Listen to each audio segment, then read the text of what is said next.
My name is Peter Gøtzsche. I'm a director of the Nordic Cochrane Center in Copenhagen and professor of research design and analysis at the University of Copenhagen. 2 years ago, I found out that our prescription drugs are the third leading cause of death after heart disease and cancer.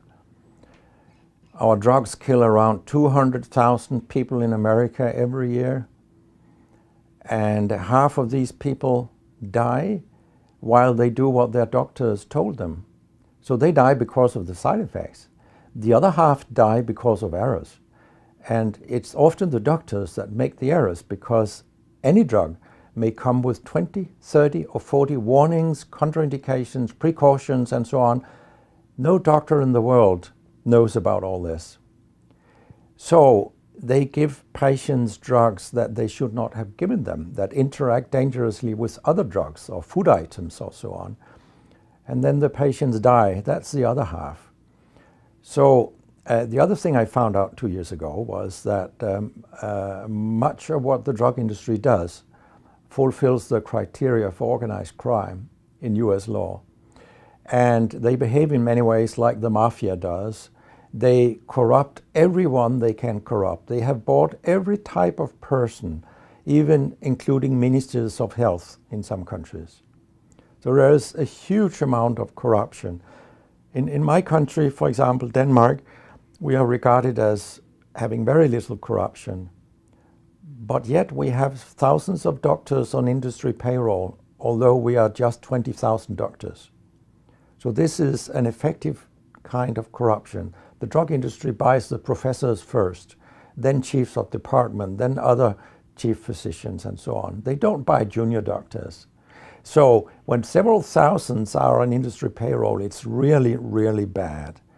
And that's why I wrote my book, Deadly Medicines and Organized Crime, How Big Pharma Has Corrupted Healthcare. I hope to convince patients not to take so many drugs, because so many die from the drugs they take. In my country, people take so many drugs that every single citizen can be in treatment with 1.5 drugs from they are born till they die. This is incredible. And drugs are not that helpful. And they kill very many of us. We know that. That's why drugs are the third major killer after heart disease and cancer. So what we need in the coming years is to take far fewer drugs than what we do currently. If we did that and we were careful, then we could live longer and live better lives.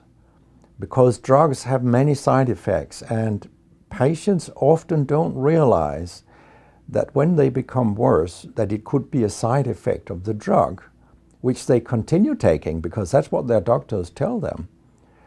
So when I was a specialist in internal medicine, what I very often did was that I stopped a lot of drugs, particularly in elderly people, and it's quite revealing to see a bedridden elderly person come into your ward, and when you stop the drugs, I mean, that person becomes many years younger.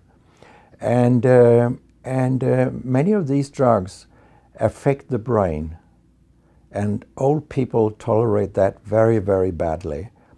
They fall, and when they break a hip, 1/4 of them die.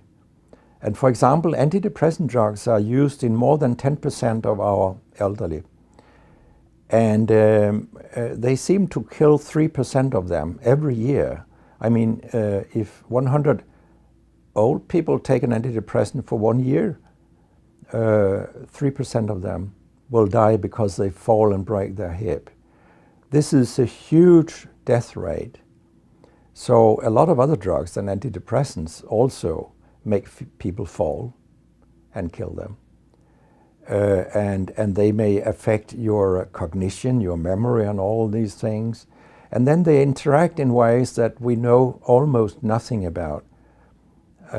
Very many elderly, they take more than 5 drugs a day. And we actually don't know how these drugs interact with each other. What we do know is that all drugs have many effects in the body, and some of them interact also in their metabolism. so that you can get a too high concentration of a drug if you take other drugs simultaneously. So we make a lot of harms that we don't even recognize. I have a pretty colorful collection of things people have called me during all these years. And sometimes journalists have asked me, why do you always look up controversy? And my reply is, I don't.